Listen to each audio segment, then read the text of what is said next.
喺 Young Living 嘅旅程中，每個人都會喺唔同嘅階段。想升級，就要認真面對自己嘅不足，並將佢哋全部改掉。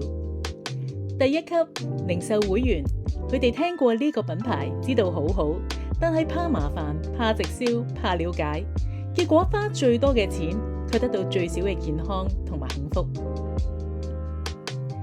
第二級係單次消費嘅批發會員，佢哋買咗套裝，得閒用下，覺得麻煩，又覺得自己學唔識，總係想別人幫忙。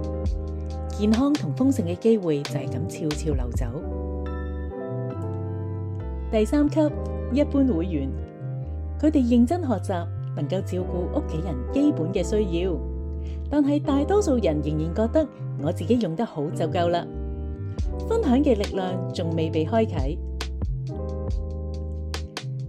第四級同第五級分別係總監同銀級會員，佢哋開始享受免費用油嘅快樂，亦都對公司有一定嘅認識，但係好多人止步於此，因為佢哋滿足現狀，懷疑自己，怕麻煩，怕改變。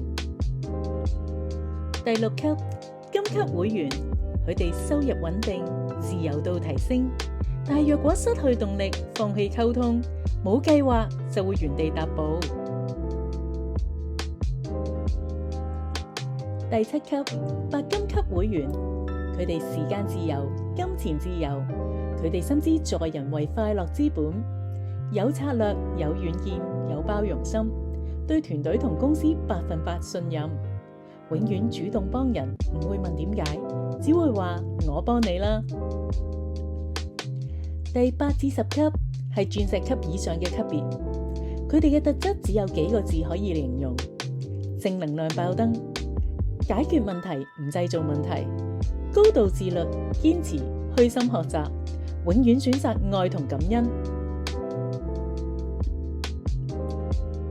修身齊家治國平天下，改變自己，感染家人，帶領王國。你嘅 Young Living 事業將會拓展全世界。要走得更快，必須讓自己更有能力。親近正能量，遠離負能量，追隨你信任嘅上線，虛心學習。從今日開始，停止抱怨，開始改變。你嘅 Young Living 旅程就會喺而家呢刻啟動。